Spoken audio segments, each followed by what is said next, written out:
देखो, भोग विलास तो लंका में भी बहुत था, लेकिन विभीषण जी ने भक्ति की कि नहीं की? हम वही बात बार बार आपको दोहरा रहे हैं। हमारा जिद्दी स्वभाव होना चाहिए।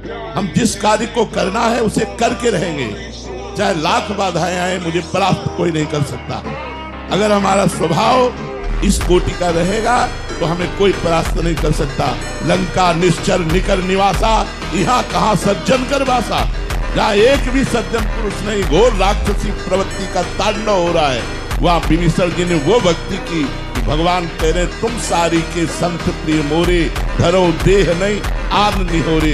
तुम्हारे जैसे संतों के लिए मैं अवतार धारण करता हूँ। जब लंका जैसे क्षेत्र में भक्ति का विस्तार विभीषण जी ने अपने हृदय में कर लिया, तो हम चाहे अमेरिका में हो, चाहे हॉलैंड में हो, चाहे इंग्लैंड में, कहीं भी हो, जब हम नहीं बदलने वाले तो हमें कोई नहीं बदल सकता। हम मांस नहीं खाना चाहते, कोई नहीं खवा सकता। हम मदिरा नहीं पीना चाहते, कोई नहीं पिला सकता। हम व्यभिचार नहीं करना चाहते, कोई नहीं करा। अगर हम भजन ना करना चाहें तो वृंदावन में भी भजन नहीं होगा, और भजन करना चाहे तो अमेरिका में, इंग्लैंड में, हॉलैंड में, जहां भी हो तुम सब जगह भजन कर सकते हो, क्योंकि आपको भजन करना है।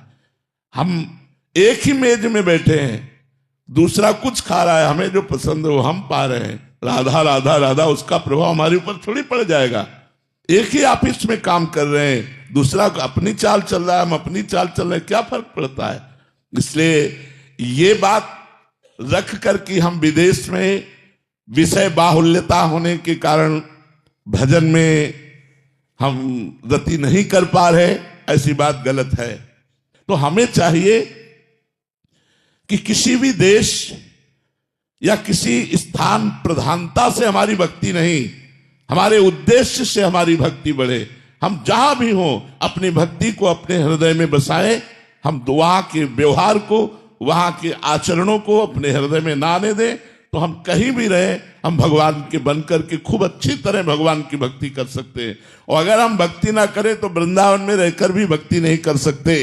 हमें आपसे कह रहा हूं, वृंदावन भगवान का धाम है, यहां भी रह करके वो सब कुछ हो सकता है जो बाहर हो रहा है।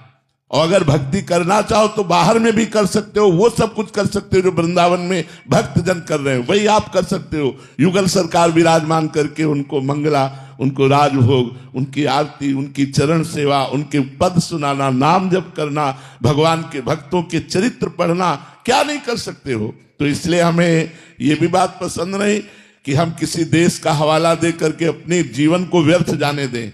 नहीं, हमारा उद्देश्य मजबूत है तो हम चाहे जिस देश में रहे, चाहे जिस प्रांत में रहे, चाहे जिस जगह में रहे, हमारी भक्ति में कोई असर आने वाला नहीं। अगर हमारा उद्देश्य सही नहीं है तो भक्ति क्षेत्र जहां भक्ति नृत्य कर रही, वृंदावन में भी भक्ति नहीं कर सकते। उद्देश्य ठीक होना चाहिए हमारा।